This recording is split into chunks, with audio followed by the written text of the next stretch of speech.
Olha, o que a gente vai analisar aqui não é ficção, não. É um caso real, tirado direto das páginas daquelas bem amareladas de um processo judicial. Uma história que envolve sangue, envolve vingança e uma busca por justiça que se arrasta quase 2 décadas.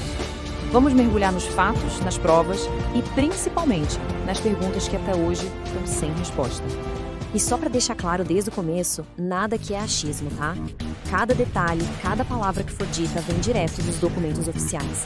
A gente tá falando dos relatórios policiais, aqueles bem técnicos, sabe? Dos depoimentos cheios de emoção das testemunhas e, claro, das acusações formais que tentam colocar alguma ordem nesse caos todo. Essa é a grande questão, né? O que acontece quando alguém decide fazer justiça com as próprias mãos? E quando a linha que separa a vítima do agressor fica borrada? A gente vai explorar 2 atos de violência brutal e o caminho, olha, bem tortuoso do sistema de justiça para tentar entender uma coisa. Onde é que termina a legítima defesa e onde é que começa a pura e simples vingança? Então vamos lá. Tudo começou numa festa. Uma noite que era para ser de celebração, de comunidade, mas que acabou se transformando num palco de confronto e morte. Foi aqui que o estopim de tudo foi aceso. Olha só a cronologia dos fatos. Uma discussão que começa às 2h30 da manhã. 15 minutos depois, Jonas e um amigo saem a cavalo. 5 minutos depois, André vai atrás de moto.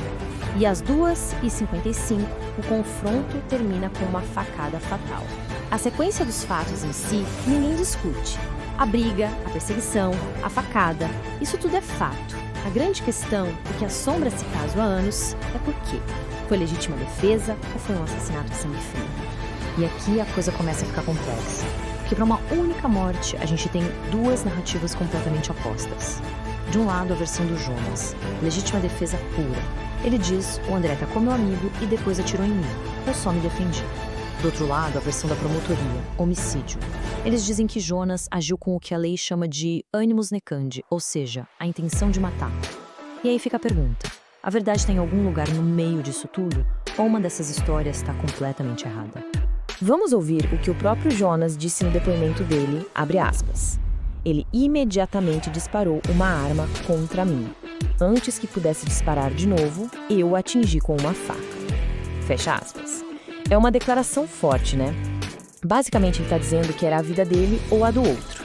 Mas a pergunta que a justiça precisa responder é: as provas que existem no processo confirmam essa história? Mas a história não para por aí. A violência daquela madrugada foi só o começo. Porque a notícia da morte do André se espalhou rápido e na manhã seguinte, o que era luto virou sede de vingança. O que vem agora é um ato de retaliação, um ato brutal. Então, olha o que aconteceu. No dia seguinte, Jonas está numa caminhonete indo para a cidade. De repente, o veículo é fechado. É uma emboscada. Quem tá lá? O irmão do André, Antônio, com mais 2 homens. Eles arrancam o Jonas de dentro do carro, perseguem ele para o meio do mato e aí vem os tiros. Jonas é baleado no braço e ainda leva um golpe de facão na cabeça. Em menos de 24 horas, o caçador virou a caça. E a pergunta é: isso é justiça com as próprias mãos? Ou é uma clara tentativa de execução? E de novo, a gente cai naquele impasse. 2 versões que não batem. O Antônio, irmão do André, até admite que pegou o Jonas, mas ele jura que não estava armado e diz que não faz ideia de quem atirou. Só que as testemunhas contam uma história bem diferente. Elas dizem que viram o Antônio apontando uma arma para o Jonas e gritando: "Você matou meu irmão, por isso vai morrer." E aí, em quem acreditar? E tem um detalhe nos depoimentos das testemunhas que é, sinceramente, de arrepiar. Uma delas disse que ouviu um dos comparsas do Antônio pegar a arma da mão dele e falar o seguinte, olha isso: "Covarde não tem coragem de executar, eu vou." Essa frase, ela diz muito sobre a intenção daquele grupo, né? É uma fala fria, calculista. Ok, então a gente tem esses 2 eventos violentos. Agora, como é que o sistema de justiça lida com isso? Como é que essa confusão toda de legítima defesa, homicídio, vingança, como isso vira uma acusação formal na lei? A primeira peça do quebra-cabeça legal é a acusação contra o Jonas. Ele foi denunciado por homicídio simples. O que é isso? Basicamente é o artigo 121 do Código Penal, matar alguém.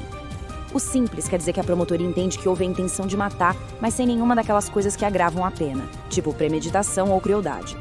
Mesmo assim, é uma acusação pesadíssima. E aqui a gente vê o resumo da ópera juridicamente falando. De um lado, Jonas Ferreira, acusado de homicídio simples. Do outro, Antônio Souza, acusado de tentativa de homicídio qualificado, qualificado pela emboscada, pela surpresa. Então veja só que coisa, 2 homens de lados opostos nessa tragédia, e os 2 agora são réus em processos criminais graves. A lei, no papel, colocou os 2 no banco dos réus. Mas as acusações serem feitas é só o começo de uma outra história. E essa é uma história sobre tempo. Sobre uma espera que se arrasta por anos e que faz a gente questionar, e muito, a eficiência do nosso sistema de justiça. Agora, se preparem para essa linha do tempo. É inacreditável. Os crimes acontecem em 2008. Ok, as acusações formais vêm em 2010. Demorou um pouco, mas tá. Só que os réus só foram encontrados e notificados oficialmente do processo em 2022, 12 anos depois. E hoje o caso ainda está rolando, esperando o julgamento. É um buraco de mais de uma década. O que acontece com o caso, com as provas, com as testemunhas, com a própria ideia de justiça nesse tempo todo? 17 anos. Pensa nisso. 17 anos desde o dia do crime.